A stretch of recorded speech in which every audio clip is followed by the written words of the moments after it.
Hello friends, once again I welcome you all to our channel mechanical major. आज हम जो पढ़ने वाले हैं वो है हमारा syllabus of electrical engineering for your SSC JE exam. सी जो सिलेबस का जो डिस्कशन पार्ट है वो बहुत इंपॉर्टेंट है। मैंने आपको पहले भी बोला है, जब मैं जनरल अवेयरनेस की क्लास स्टार्ट किया था फर्स्ट वीडियो में ही आपको बोला था कि सिलेबस इज द की। अगर आपको सिलेबस क्लियर है तो आप आगे की तैयारी अपनी बहुत आसानी से कर सकते हैं। सो चलिए देखते हैं आज कि इलेक्ट्रिकल इंजीनियरिंग वालों के लिए जो पेपर होता है वो किस तरह से होता है और कितने उसमें क्वेश्चंस हमको कवर होते हैं, कौन कौन सा टॉपिक इंपॉर्टेंट है, किस पर आपको ज्यादा फोकस करना है। चलिए आज स्टार्ट करते हैं हम अपना डिस्कशन।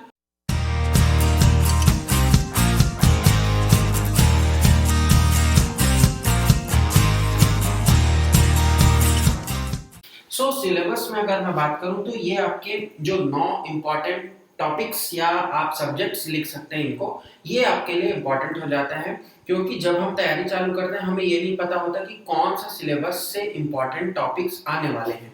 तो वही चीज मैं आज आपको बताऊंगा। सबसे पहले हम बात करते हैं अपने पहले टॉपिक या सब्जेक्ट की, दैट इज बेसिक कंसेप्ट। सी आप अगर क्वेश्चन पेपर उठा के देखें आपको बेसिक कंसेप्ट के क्वेश्चन मिलेंगे। सपोज आप रेजिस्टेंस, इंडक्टेंस एंड कैपेसिटेंस, ये तीन चीज की आपको बेसिक की जानकारी होनी चाहिए। कभी कभी आपको सीधे क्वेश्चन पूछा गया है, calculate the resistivity of a resistance given so parameters. वहां पर आप फंस जाएंगे अगर आप ज्यादा टॉपिक पढ़ेंगे, बेसिक को नहीं पढ़ेंगे। सबसे पहले आप बेसिक पढ़िए। देन इसमें मैं बात करूं, इसमें एक कंसेप्ट और आते हैं करंट के, वोल्टेज के, पावर के एंड एनर्जी के। आपको ये सारा चीज भी क्लियर होना चाहिए विद देयर एसआई यूनिट्स।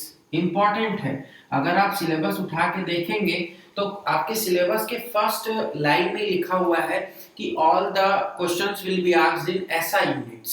तो यहाँ पर आपका थोड़ा सा सिलेबस रीडिंग भी इंपॉर्टेंट हो जाता है। नेक्स्ट हम देखते हैं अपने सर्किट लॉज की। Most and most important topic है क्योंकि सर्किट के क्वेश्चंस आपको बहुत ज्यादा देखने को मिलेंगे, चाहे वो किसी भी थ्योरम से हो, चाहे आपका बेसिक सर्किट ही हो, चाहे आपके कंसेप्चुअल सर्किट्स हो, तो वहां पर आपको क्वेश्चन जरूर देखने को मिलेगा। तो यहाँ पर हमको जो पढ़ना है, देन सबसे पहले है आपका KCL and KVL. Most important laws है किरचॉफ्स के voltage law and Kirchhoff's current law. Then आपको नेटवर्क थ्योरम यहाँ पढ़ना पड़ेगा। सी नेटवर्क थ्योरम्स आपको थ्योरी नहीं पढ़नी है, theory will never be asked. आपको क्वेश्चंस आएंगे, सीधे सीधे उसके न्यूमेरिकल्स पूछे जाएंगे। देन न्यूमेरिकल में भी आपको कैसे करना है, आपको शॉर्टकट तरीके से सॉल्व करना है। Why? Because you don't have very much time in the exam.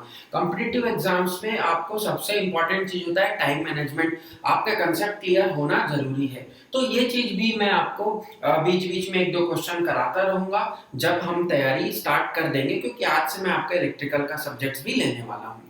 Then magnetic circuit की बात करें तो मैग्नेटिक सर्किट से पहले तो आप ये समझ लीजिए कि मैग्नेटिक सर्किट टॉपिक जो है वो बच्चे अक्सर छोड़ करके जाते हैं एग्जाम में, उनको टफ लगता है। टफ इसलिए लगता है क्योंकि वो इस टॉपिक को बेसिक से स्टार्ट नहीं करते, वो रिलक्टेंस क्या है नहीं जानते, वो सीधे कहाँ चले जाते हैं, सीरीज एंड पैरेलल सर्किट्स को पढ़ने, क्योंकि वहां से क्वेश्चन आएगा। बट आपको पहले क्या करना है, आपको पहले ये देखना है कि आपका जो मैग्नेटिक सर्किट में है वो आपको बेसिक क्लियर होना चाहिए। What is reluctance, what is permeance, what is flux, then MMF. ऐसे बहुत सारे टॉपिक्स हैं, टर्म्स हैं जिनको आपको क्लियर होना चाहिए। यहाँ पर अगर मैं बात करूं तो again that will be topic will be important, MMF, flux, then your reluctance, they all are important topic. यहाँ से क्वेश्चन आए हैं, आप उठा के देखिए पुराने पेपर्स, आपको यहाँ से क्वेश्चन दिखेंगे। देन आगे हम बढ़े तो electromagnetic induction, most and most important topic, self and mutual induction. तो यहां से भी क्वेश्चंस आपको देखने को मिलते हैं, कंसेप्ट भी कभी कभी पूछा जाता है। फिर देखिए, अगर आपको सेल्फ एंड म्यूचुअल इंडक्शन समझ में नहीं आएगा तो आप जब मशीन्स में आएंगे, आगे बताऊंगा, वहां ट्रांसफार्मर आप नहीं पढ़ पाएंगे, क्योंकि basic is that self and mutual induction only. Then हम बात करें एसी फंडामेंटल्स की। अब ये जो पार्ट था लगभग ये सर्किट लॉज वगैरह तो डीसी में अप्लाई होता है, एसी में भी होता है, बट क्वेश्चन जो है वो आपके डीसी के ज्यादा पूछे जाते हैं। अब हम आते हैं एसी फंडामेंटल्स पे। तो एसी फंडामेंटल्स में सबसे पहले आपको क्या पढ़ना है, सबसे पहले आपको साइन वेव पढ़ना है। Sine wave that is the basic wave. Sine wave हमने पढ़ा हुआ है, सभी ने पढ़ा हुआ होता है कि phi m sin omega t plus alpha और I is equals to im sin omega t plus alpha। ये जो बेसिक इक्वेशन है साइनोसॉइडल कर्व का, वहां से क्वेश्चन बनते हैं। एवरेज वैल्यू क्या है, आरएमएस वैल्यू क्या है, मैक्सिमम वैल्यू क्या है, what will be the factors, different types of factors हम पढ़ते हैं। एवरेज वैल्यू कितना होता है, फॉर्म फैक्टर क्या होता है, पीक फैक्टर क्या होता है, ये सारा चीज इसी से रिलेटेड है। Sine wave clear, then all will be clear. Then हम बात करें आगे, तो यहाँ पर आपको पूछा जाएगा series circuit and parallel circuit. Series and parallel circuit AC के बेसिक कंसेप्ट वाले क्वेश्चन आते हैं, बहुत टफ क्वेश्चन नहीं आता है, तो यहाँ से ये ज्यादा इंपॉर्टेंट है। साइनोसॉइडल वेव आपका इंपॉर्टेंट है, एवरेज वैल्यू कितनी होती है, आरएमएस वैल्यू कितनी होती है, पीक वैल्यू क्या है, पीक और आरएमएस में क्या रिलेशन है, मैंने आपको बार बार बोला, फॉर्म फैक्टर क्या है, पीक फैक्टर क्या है, कितनी उसकी वैल्यू होती है, किसका रेशियो होता है दोनों, फॉर्म फैक्टर किसका रेशियो है, मैक्सिमम वैल्यू क्या होती है, पीक फैक्टर किसका रेशियो है, ये सारा क्वेश्चन आपका इंपॉर्टेंट बन जाता है। देन ये तो था सिंगल फेज सर्किट्स और उसके कंसेप्ट्स। देन आता है पॉलीफेज और three phase circuits. Three phase circuits में आपको star circuit and delta circuit पूछेगा। 101% आपको एक से दो क्वेश्चन वहां से मिलेंगे। स्टार सर्किट की कंडीशंस क्या है, डेल्टा सर्किट की कंडीशन कौन सी नहीं है, क्वेश्चन आया हुआ है पिछले 18 के पेपर, आप उठा के देखेंगे कि स्टार सर्किट का कौन सा कंडीशन नहीं है अप्लाई, ये क्वेश्चन पूछा है। आपको कंसेप्ट याद रखना है, बहुत इजी है। एक क्लास 1 से आधा घंटे में आपको ये पूरा का पूरा टॉपिक क्लियर हो जाएगा। बस आपको वहां पर थोड़ी सी मेहनत करनी। हम बेसिक पढ़ते हैं, हम अपने जब स्टडीज भी करते हैं तो ये जो क्वेश्चंस आता है, एसी का टॉपिक है, इलेक्ट्रिकल सर्किट्स में जब आप पढ़ते हैं तो वहां पर भी आपको ये पढ़ाया जाता है। हम क्या करते हैं, हम अपने थ्योरी टॉपिक को थोड़ा सा उसको कॉम्पिटिटिव एग्जाम के पॉइंट ऑफ व्यू से पढ़ना जरूरी है, क्योंकि यहाँ पर आपको time is important, time is the key. अगर आप टाइम बचा लेते हैं, बहुत कम समय में आप ज्यादा टॉपिक्स पर अपना कमांड कर ले रहे हैं, तो वहां पर आपको फायदा होगा और आगे भी होने वाला है, आपके फर्दर स्टडीज के लिए भी ये चीज इंपॉर्टेंट हो जाती है। देन हम चलते हैं एमएमआई। What is MMI? तो measurement and measuring instrument. Measurement is very important topic. Instrument से भी आपको क्वेश्चन आएंगे, बट मेजरमेंट से आपको क्वेश्चन ज्यादा देखने को मिलेंगे। यहाँ पर आता है single phase, three phase measurement, अलग अलग मेजरमेंट आपको पूछ सकता है। Then one is your energy measurement. Energy का मेजरमेंट पूछा हुआ है ये क्वेश्चन। किसी एक फैक्ट्री में 3 शिफ्ट की ड्यूटी होती है, वहां पर शिफ्ट में 100 पावर कंज्यूम होता है फॉर 8 आवर्स, 3 शिफ्ट्स, तो आपको टोटल एनर्जी निकालना है पर डे का। एक क्वेश्चन आया है, that is energy measurement only.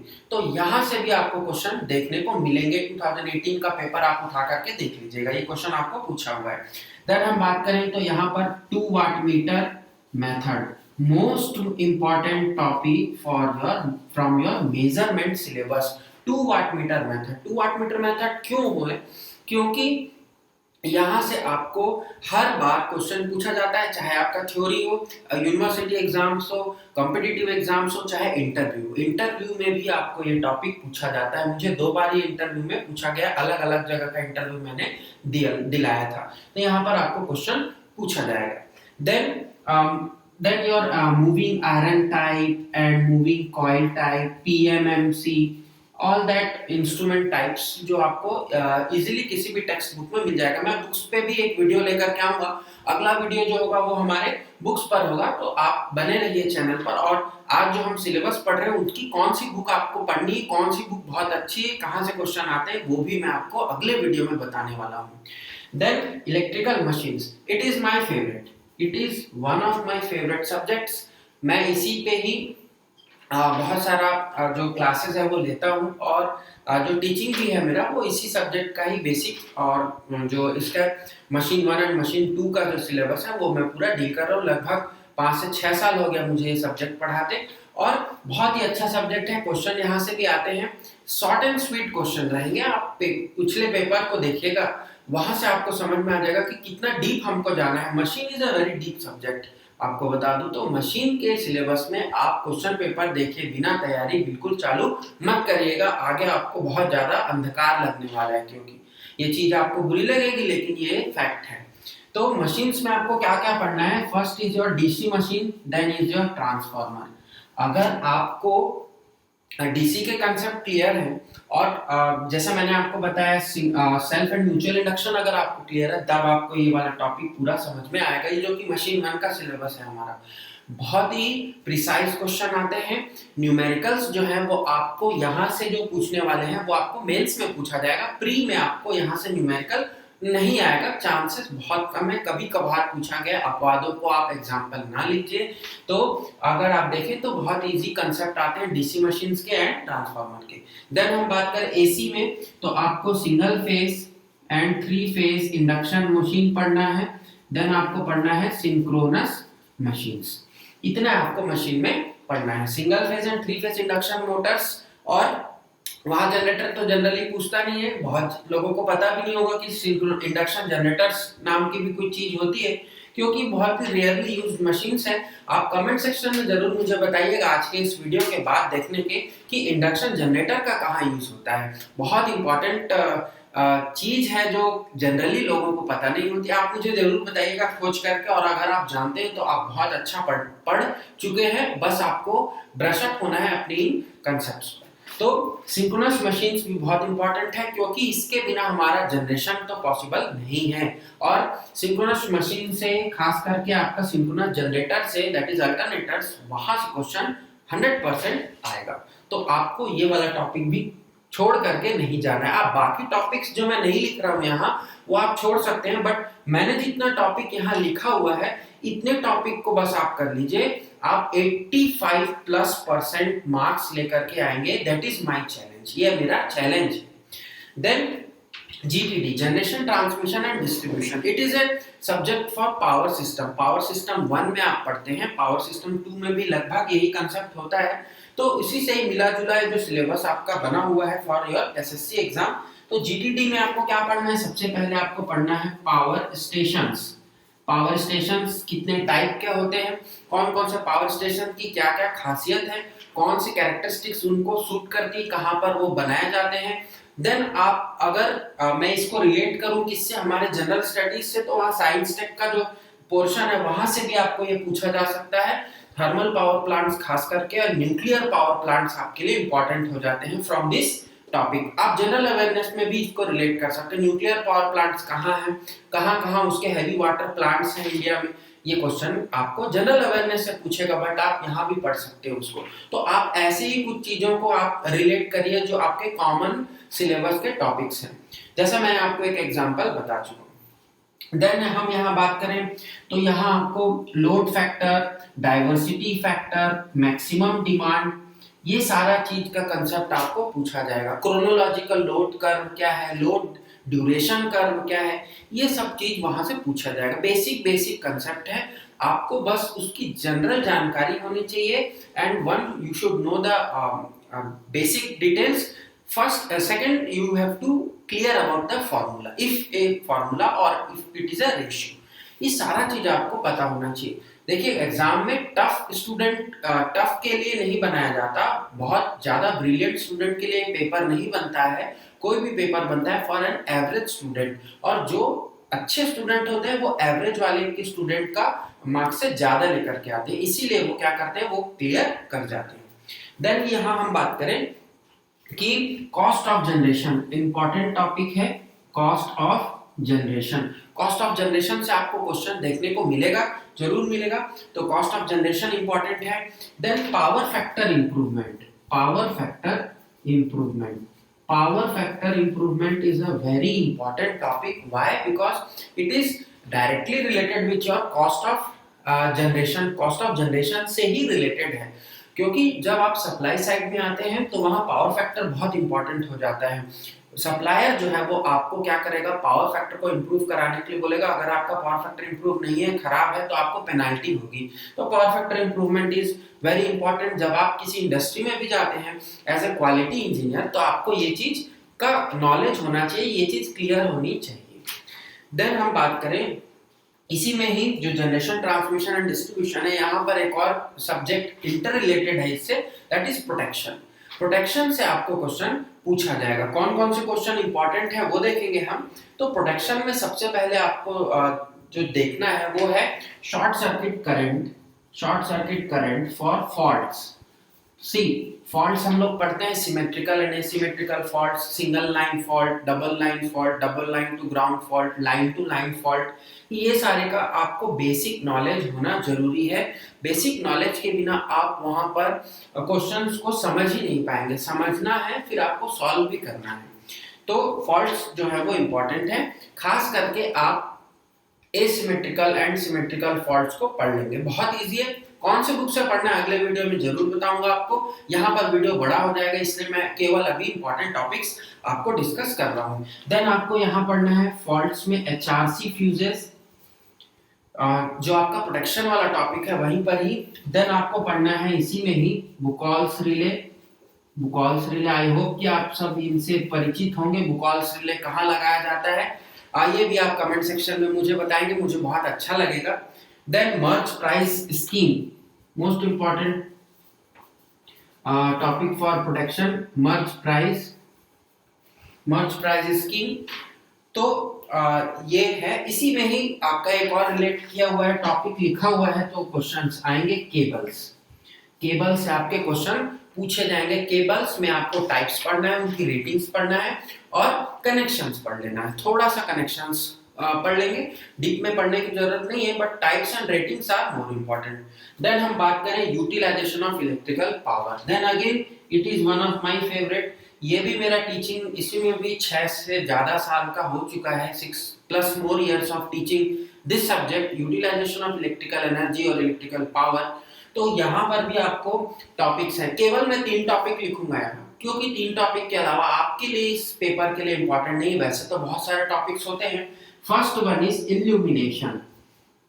Hindi में हम इस इल्यूमिनेशन को, हिंदी वाले जो स्टूडेंट्स हैं वो लिखेंगे उद्दीपन आपको पढ़ना है। उद्दीपन में आपको क्या पढ़ना है? इल्यूमिनेशन में सबसे पहले इंपॉर्टेंट चीजें हैं, आपको टर्म्स क्लियर होनी चाहिए। ल्यूमिनस फ्लक्स क्या होता है, ल्यूमिनस फ्लक्स इंटेंसिटी क्या होती है, कैंडेला किसका यूनिट है, देन स्टेरेडियन क्या होता है, सॉलिड एंगल क्या है, ये सारा चीज आपको जानना पड़ेगा, तब जाकर के आपको इल्यूमिनेशंस बनेंगे। देन कैंडल पावर क्या है, कैंडल पावर क्या चीज के लिए यूज किया जाता है, लक्स क्या होता है, ल्यूमिनस इंटेंसिटी क्या होती है। फर्स्ट आपको बेसिक टर्म्स पता होना चाहिए। Then you will go for the laws of illumination, और वहां से फिर आप क्या करेंगे, लाइटिंग कैलकुलेशन, लाइटिंग स्कीम्स वगैरह पढ़ लेंगे। बहुत इजी है, बट आपको पहले टर्म्स पढ़ना जरूरी है, टर्मिनोलॉजी क्लियर होनी चाहिए। देन हम यहाँ पर पढ़ना है हमको हीटिंग,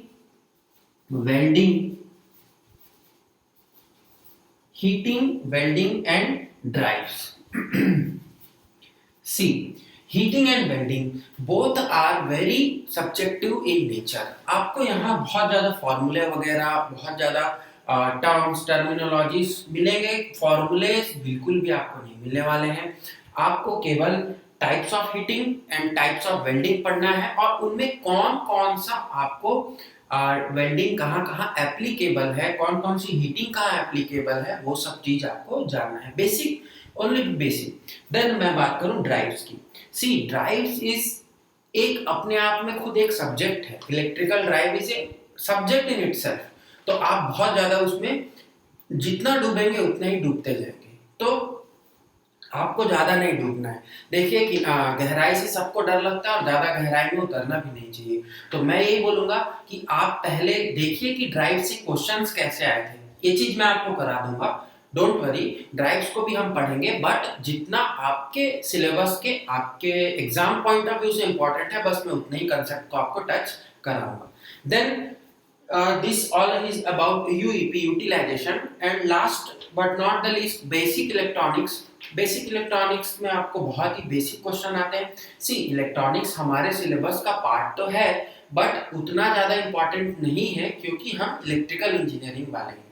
बट क्वेश्चंस आएंगे। क्वेश्चन कहाँ से आएंगे? डिवाइसेस से। आपको डिवाइसेस क्लियर होना चाहिए। से डिवाइसेस में अगर मैं बोलूं तो वहां पर आपको क्या क्लियर होना चाहिए? PN junction diode, then field effect transistors, NPN and PNP transistors, और अगर मैं बात करूं तो BJT, bipolar junction transistors. Generally आपके डायोड्स एंड ट्रांजिस्टर्स हैं। ट्रायोड वगैरह और बहुत ज्यादा एससीआर वगैरह क्वेश्चंस कम आते हैं, कभी कभार एक आध बार पूछा जाता भी है, बट आपको उतना एक क्वेश्चन के लिए पूरा एक टॉपिक या पूरा आधा सिलेबस पर नहीं जाना है, आपको पेपर निकालना है। ज्ञान संग्रह करना हमारा उद्देश्य नहीं है, हमारा उद्देश्य है पेपर क्रैक करना। पेपर क्रैक करना और ज्ञान संग्रह करने में बहुत फर्क है। You don't have to go for the knowledge acquisition. You only have to crack the exam. And that is our motto. हमारा मोटो तो यही है। तो हमें क्या करना है, एग्जाम को फोकस करके ही सिलेबस को अच्छे से रीड करके फिर हमको अपनी तैयारी करनी। आप सभी के लिए एक छोटा सा टिप है कि आप नोट्स बनाकर अपनी तैयारी चालू करिए। नोट से याद आया कि हमने नोट्स की सीरीज आपके लिए चालू की हुई है।